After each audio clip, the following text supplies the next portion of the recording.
Terkait kebakaran hutan di Sumsel, khususnya pada lahan gambut, Menteri Agraria dan Tata Ruang, Ferry Muhyiddin Baldan, mengungkapkan pencegahan terhadap kebakaran terus dilakukan, salah satunya dengan mewajibkan tersedianya sumber air di lokasi lahan.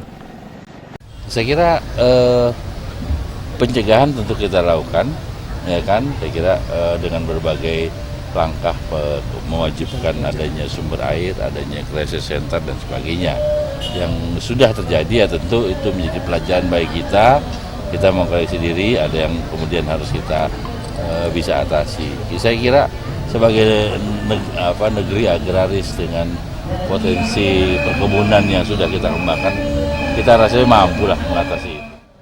Kebakaran hutan yang sudah terjadi menjadi pelajaran untuk melakukan evaluasi diri, sehingga kedepannya kebakaran hutan bisa diatasi. Dirinya yakin Indonesia sebagai bentuk negeri agraris dengan potensi perkebunan yang sudah dikembangkan akan mampu mengatasi kebakaran hutan. Mega Dwi Handayani, Gusti Putus Wartayasa, Sriwijaya TV.